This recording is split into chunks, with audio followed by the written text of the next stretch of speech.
Welcome back to this Beer with Nat mini-series. On every episode of Beer with Nat, I share a beer and a chat with people who do what they love for a living. But this mini-series is a little different. Instead of chatting with women who work in the beer industry, like I normally do, this time I'm chatting with women who don't. Why? To show that it's not just women who work in beer that love it. Over the next 4 episodes, I chat with an actress, archivist, podcaster, and broadcaster, not only about their careers and what it's like to do work that they love for a living, but why beer is their beverage of choice. Today's guest is journalist and broadcaster Marverine Cole. Marverine tells us what inspired her to pursue a career in journalism, talks us through the various roles she's held to date, and lets us in on her new day-to-day as head of the undergraduate journalism program at Birmingham City University. In addition to her work as a journalist and broadcaster, Marverine's also a beer sommelier.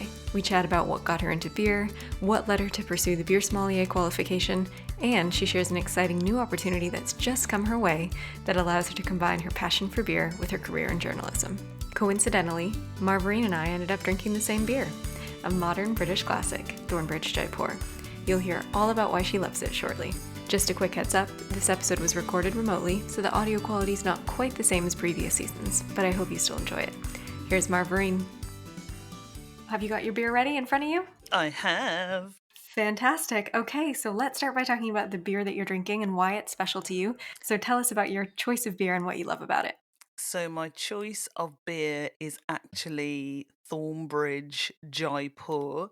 I know that everybody out there will know this beer because it's truly spectacular. And interestingly, I've had a love-hate relationship with this beer. So Jaipur, an IPA, 5.9%. It's lusciously juicy and fruity.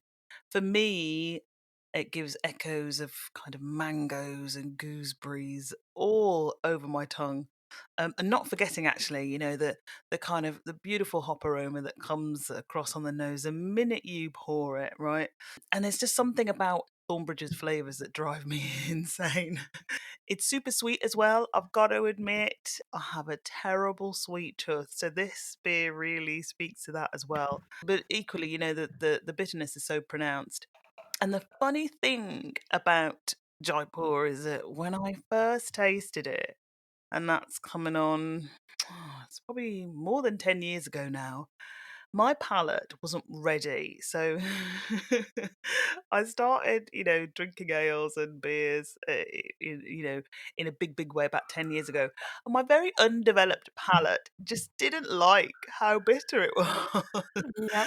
And then, as you drink more and you drink more widely, your palate comes to appreciate so many different ranges of tastes and flavors and levels of bitterness and all that. And it is one of my most favorite, literally all-time favorite beers.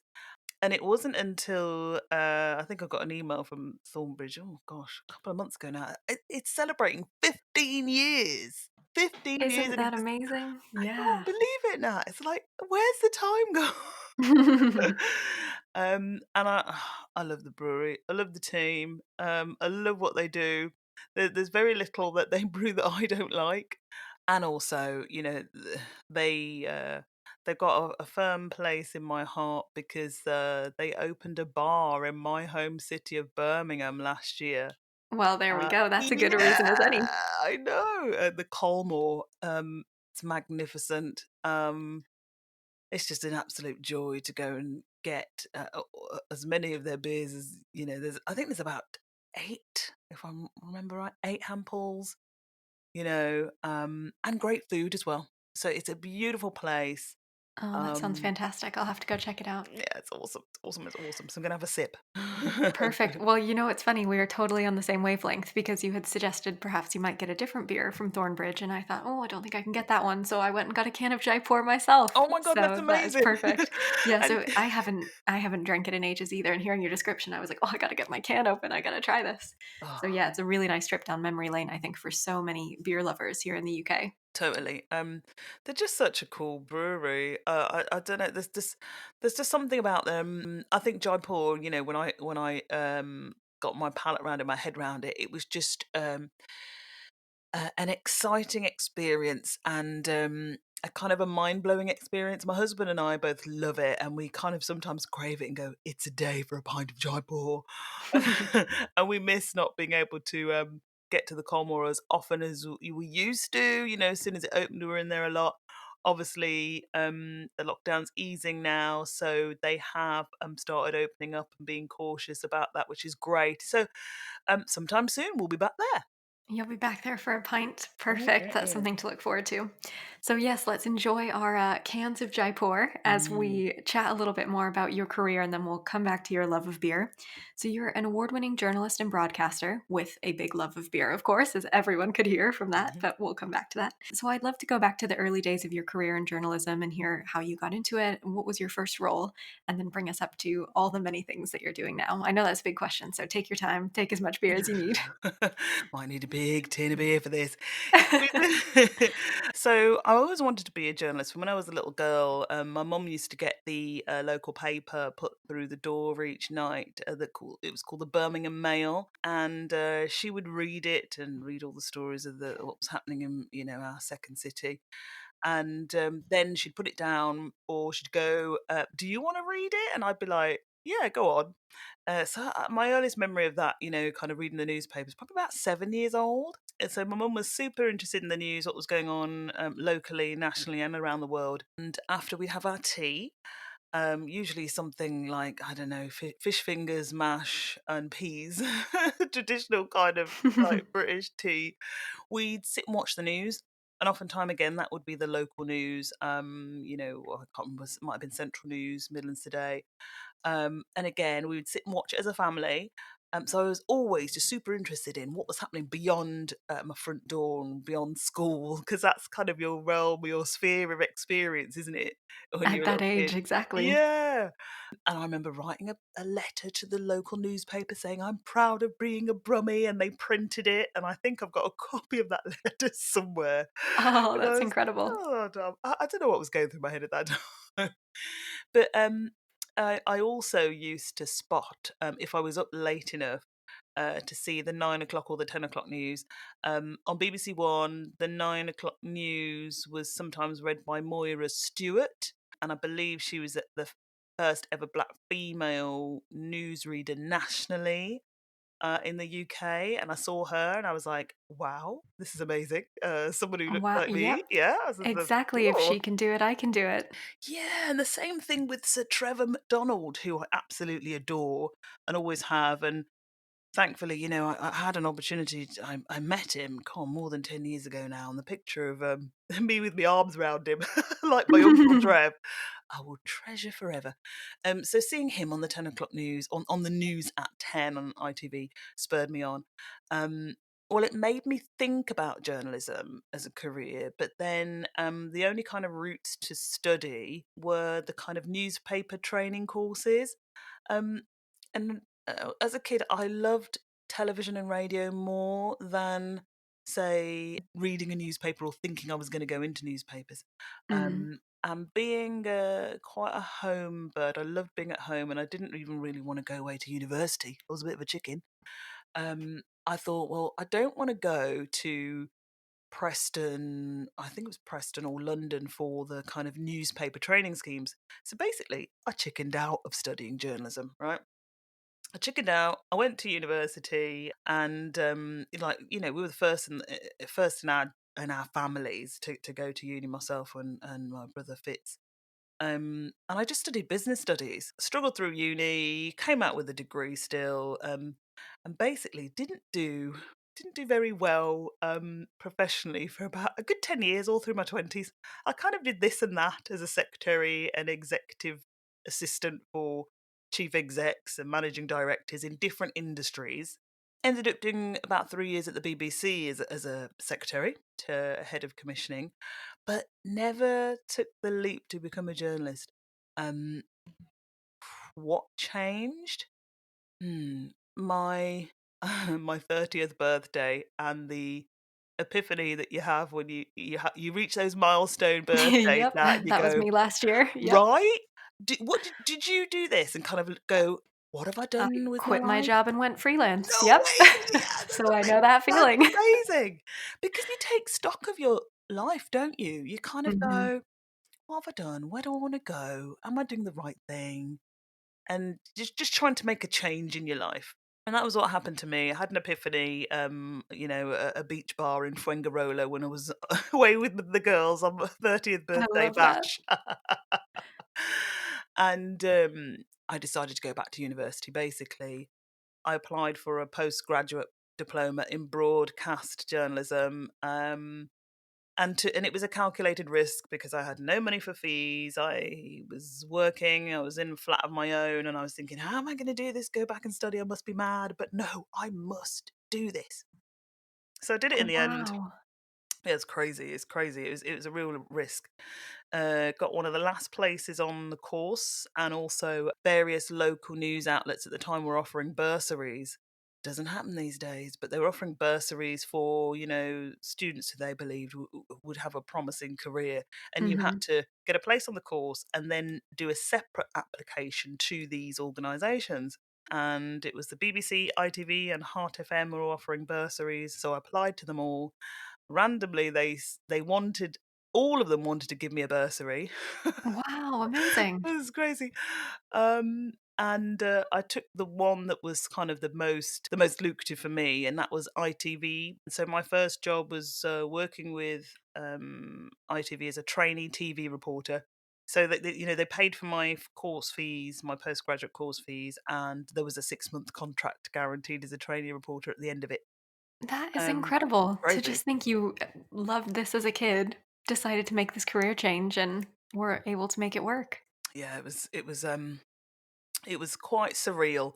And I've had my ups and downs in the field, and I've written about that recently because of Black Lives Matter has brought up a lot of debate around unfairness and inequality in various Mhm. industries, and I've experienced those issues as a journalist. And you know you have to be journalism as a profession, media as a profession is super competitive, and you have to be tenacious to want to continue to power through and make it. And I know people who have kind of left the industry along the way for various reasons, but I think not least because it's really, really difficult to make a name for yourself. Mm. Really, really difficult. You have to fight.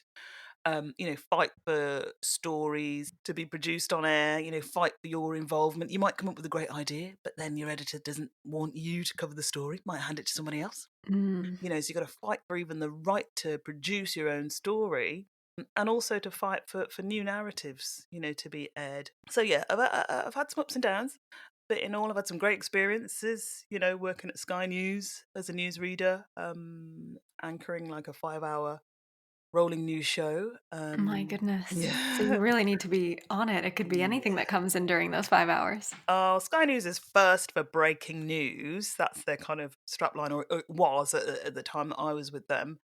They've won several awards for that. So yeah, you're sitting on set, live, open talk back, so you can hear the whole gallery, everybody Oh speaking my and discussing goodness. things. Yeah. Oh, it's a both terrifying and exhilarating experience. Working in live television and live news. I absolutely adore it for the fact that you're not quite sure what. Obviously, you don't know what's going to happen. Breaking news. When news Mm. breaks, how big is it? How long are we going to run with it? And you also, of course, need to know exactly what's happening in the news every day, every hour, so that then if there's an update on a developing story, even from like 2, 3 days ago, you should be able to pull that from the recesses of your memory and bring that right back and then say, this is the development of what we were speaking about, blah, blah, blah, blah. You've really got to be a news hound. You've gotta be on it and paying attention Mm, to every little bit. yeah, Wow. yeah. Now, that's not your day to day anymore. You've moved away from the world of news reading. When did you leave that world, and what does your day to day look like now? Yeah, so I stopped working in journalism full time 2016.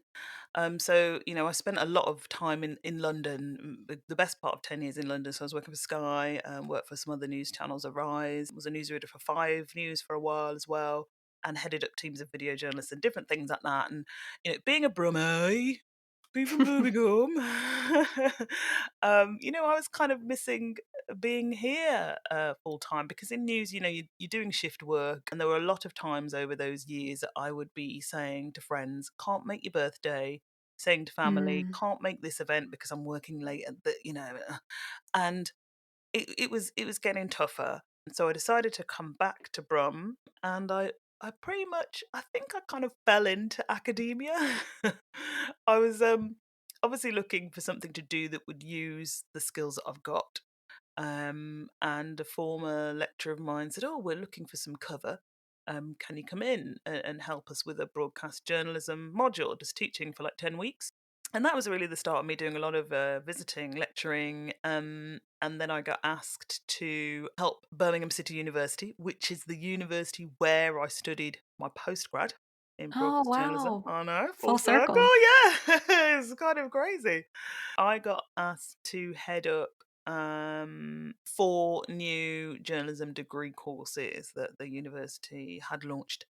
So yeah, here I'm at BCU. I'm the course director of our BA Honours journalism degrees, and we, as a school of journalism, we are the HuffPost Centre for Journalism. So we've got a really cool link up with HuffPost, the London office, Oh, and that's it's brilliant to create amazing. the next generation of journalists yourself. Yeah, yeah, that's really exciting. Helping new young journalists kind of navigate the world and understand what it means to be a journalist, because it is an exceptionally powerful job. Mhm. Some people love us, some people hate us, but That is actually what I wanted to ask. What's something about your career in journalism that you wish more people knew about the industry? oh my goodness, that there is a real difference between news organizations and newspapers. And a lot of people will kind of just say, will use a catch all phrase of MSM or mainstream media. What you've Mm. got to understand is that, our newspapers are incredibly partisan. You know what you're getting in terms of news agenda and opinion or slant when you open the pages of the Sun, the Daily Express, the Daily Mm. Telegraph, the Times. You know what you're getting. You know what you're getting when you look at the Daily Mirror, the Guardian, independent news. Very different editorial opinions, right? And they're regulated differently. So, they're allowed to be partisan, our newspapers are. And then there are differences very clearly, where broadcast media is regulated by the government and has to be impartial and has to be unbiased and has to be fair. And so I think, people really need to kind of understand that, and also understand the pressures that journalists are under. Lots of organisations are cutting costs. The BBC's just cut 450 jobs, or announced they're going to cut 450 jobs from Wow. local programming. Newspapers are losing money because there's not enough ad revenue to keep them going. Mhm. Everyone's kind of going digital. So journalists are working under a lot more pressure, doing a lot more work, and it is a very tough job. Yeah, it really sounds like it. And as you've said, then what stories are not going to be told with fewer journalists working or, less space for them to write in newspapers? Yeah, absolutely. Yeah. Well, I think it's brilliant that you are taking all the things that you've learned from your experience and helping, as I said, to create that next generation of journalists.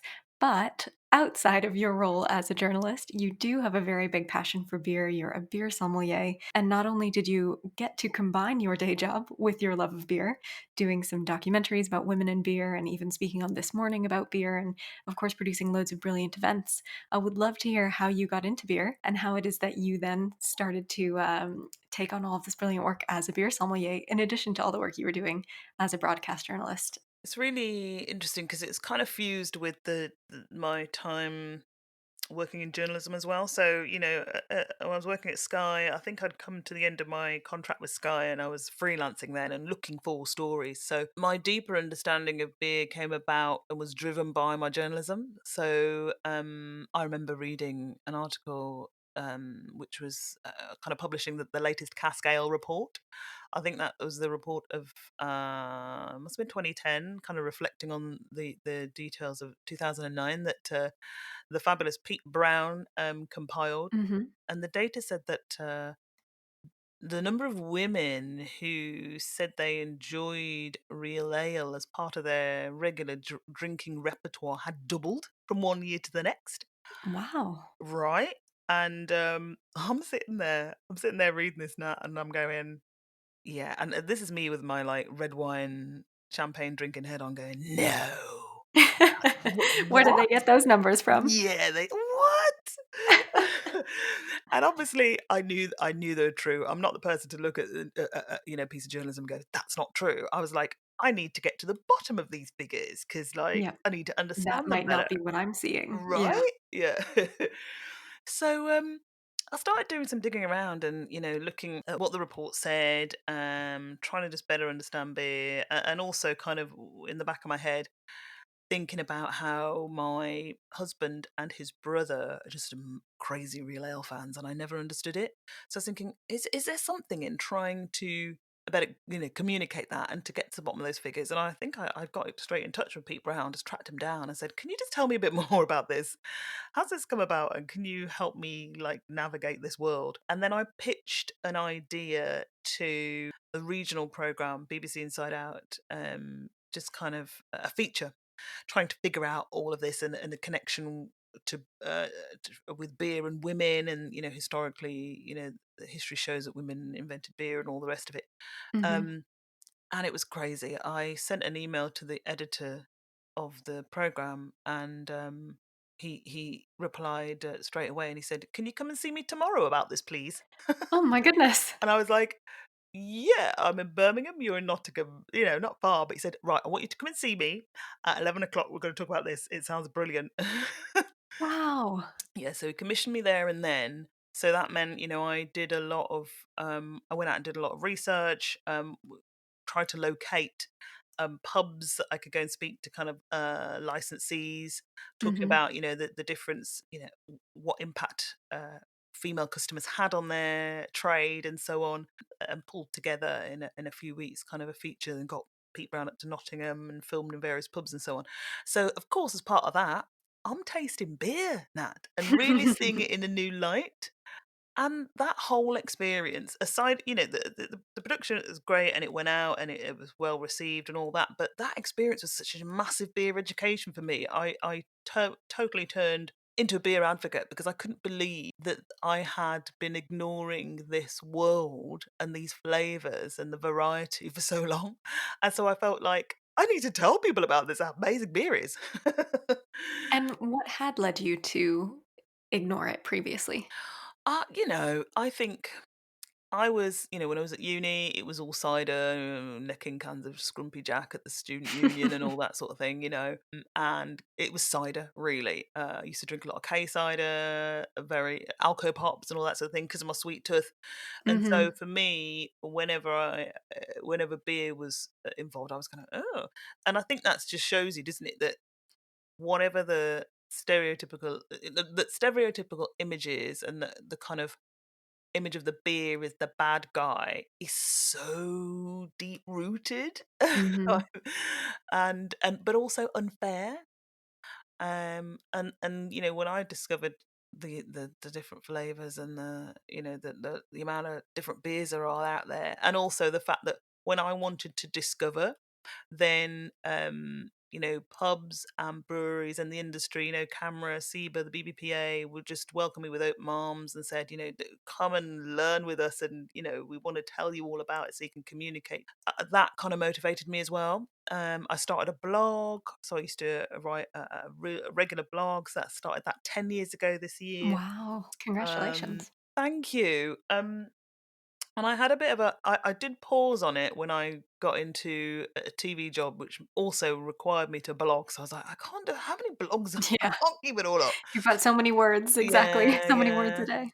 But that was my way. Yeah, I think it's fascinating that it was with your journalism hat on that then Yeah, you it's discovered this crazy. whole other passion that then became this, sort of side project really Yeah. in addition to your regular work. And thirst for knowledge really was what was thirst for knowledge, and then communicating what I'd learned and what and kind of the experiences that I was having, meeting brewers and going to different events, and just kind of communicating how fascinating and how fabulous the world is. Yeah, and I'm sure there had to be that sense of, if I'm discovering this and enjoying it, there's going to be someone else out there who's going to Mm, discover and enjoy it as well mm. if I share my learnings. Without a doubt. Oh yeah, I didn't my parties as well. Crikey. Yeah, so tell me a bit more about those. So you've hosted loads of events to welcome more women into beer. Yeah, it was a bit crazy. It was part of testing this theory of saying that more women drinking beer.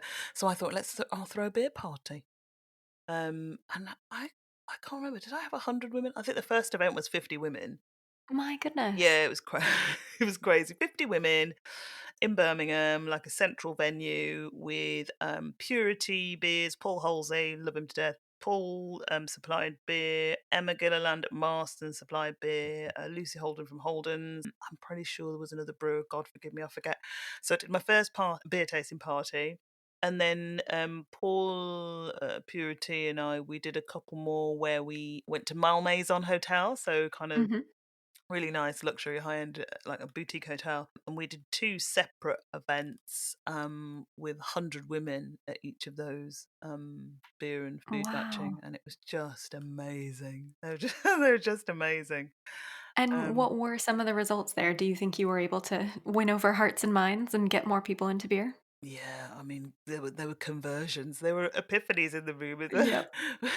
It was really amazing to kind of go around the room, and guests would kind of grab me by the arm and go, "Oh my god, I didn't know beer could be so good." That's amazing. Yeah, and I think sometimes it's about challenging people's perceptions is about just putting things in a different environment. So Mhm. the fact that it was in a hotel and we were serving beer in different glasses and we were serving it with food and talking about how beer is a perfect complement for food were all kind of really powerful kind of things that the guests really picked up on and loved. Yeah, right. It's all about elevating that experience, and then it allows people to think about beer completely differently. Mm, mm. And of your different efforts over the years, whether it's your blog or your events or this, the report that you did, or even your work speaking to a national audience about beer, what do you think has been most successful in getting beer to a wider audience? And what effort are you most proud of? Oh, that's a question. Wow. Yeah, wider audience. I think it's a wider audience because obviously as beer fans, we're the converted, we love beer. Mm, And we love, the many facets of beer. But I think the transformations and the kind of the comments and the kind of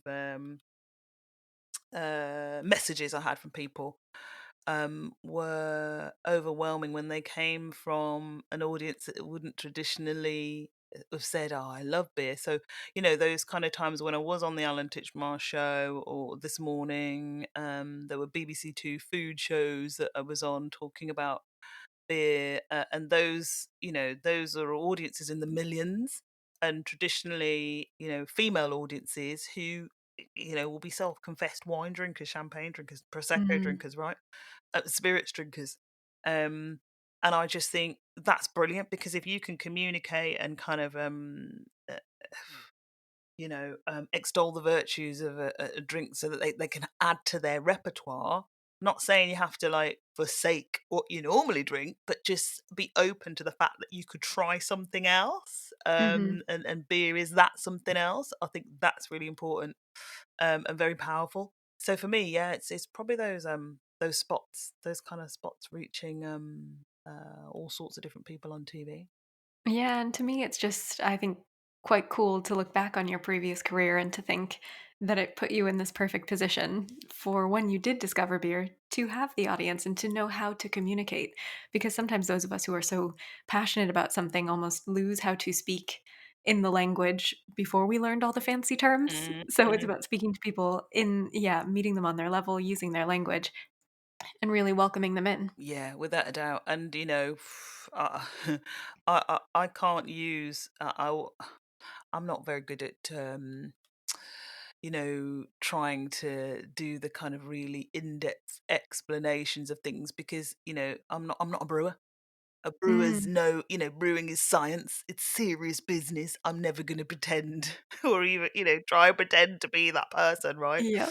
But what I love as a journalist is storytelling. So, I love to hear the story behind a brand. So, anything where, you can meet a brewer and hear from a brewer about, their considerations and their process. That's for me is what's really exciting. Mm. What do you enjoy most about beer? Just the almost endless tasting that you can do. Because, I'm doing a lot of tasting at the moment because I'm about to be unveiled, I suppose is a word. I don't know. I'm the new beer columnist for BBC Good Food magazine. That's Um, brilliant. Congratulations. Woo! Thank you very much. Thank you very much. It's almost like news reading. It's terrifying and exhilarating in equal measure because it's Britain's most popular food and drink magazine. So it's like, no pressure. Wow. That's crazy. It's great, and it's once a quarter, which is fab. So the first edition September. So that's really a, kind of an exciting thing to do because that's a huge amount of subscribers introducing maybe even introducing them to beer in a way that they've never thought of before, which is Mhm. great, and suggesting different beers for the site as well, so hopefully reaching a lot more people, evangelizing, as they Exactly. Oh, say. and doing your favorite things, tasting the beers and telling their stories, wearing both of I those hats as your know, beer lover and as a journalist. it's going to be great. Yay. And will you then still continue your academic work as well? Yeah, absolutely. The term starts again in September. We've got more new students coming along. But it's nice, when you're in a job that is really intense, which this academic job is, it's just lovely to be able to do something that takes you away from that, that sets you on a, a magic carpet ride of enjoyment. And that for me is what beer's all about, deciding at the end of the day, now, which one shall I open? Oh, I've not tried that. Oh, we dive in. You know, that is just the best thing. Although I'm running out of room now. I've got to buy the beer fridges that you see in the Yep, pubs you and need to bars, get a right? dedicated I'm one. seriously got no, not got enough room.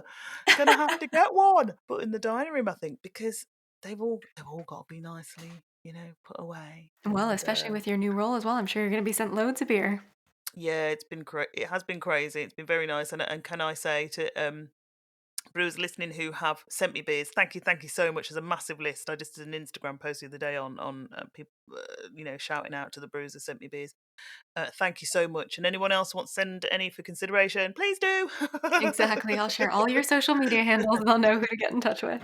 Oh, thank you very much. I will ask one last question. Typically on Beer with Nat, I am speaking to women who work in the industry as a way not only to highlight the work that they do, but also to allow listeners to see sort of the career paths that have been carved before them. There's a path to follow if they'd like to do something similar. So I'd love to hear if there are any women that have perhaps helped you in your career, either as a journalist or in the beer industry, that you'd like to shout out for helping you get to where you are now. Oh my goodness me. Yes. Okay. Big up Melissa Cole. Big up Jane's School of Booze. Big up Suzanne Imbibe. Frances Brace. Sophie Atherton. Sophie de Ronde. Let The me list think. is I think off endless. the top of my head, God, everybody else is going to strangle me for not mentioning them. Um, We these can lengthen the list afterwards.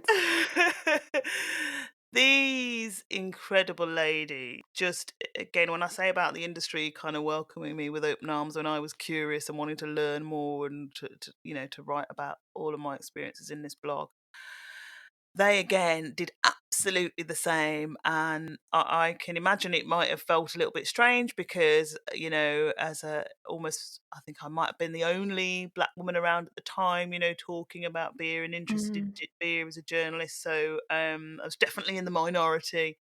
And they were just so lovely to me. And they are incredible women, each and every one in their own right. And I feel very proud to know them. Oh, that's lovely. Okay, perfect. Well, we'll end there. It's so brilliant to hear how welcoming the beer community has been, and also to hear all the amazing things that you not only have done, but have to look forward to in the future as well. So, thank you so much for your time. I really appreciate it. Oh, thanks for asking me that. It's been really good fun. Thanks again for your time, Marverine. Be sure to check out Marverine's Twitter handle, @BeerBeauty, to keep up with her latest chapter at the BBC Good Food magazine. You'll also find links in the show notes to learn more about all the wonderful women in beer who helped Marverine along the way. And that's it. We've reached the end of my Beer with Nat mini-series. I hope you've enjoyed hearing from these 4 amazing women, not only about their careers, but also their love of beer. As I've said, you don't need to work in beer to love it. If you'd like to hear more episodes like this, please do let me know. I'm @Beer with Nat on all platforms and would love to hear your feedback. Thank you, as always, for listening, and chat soon.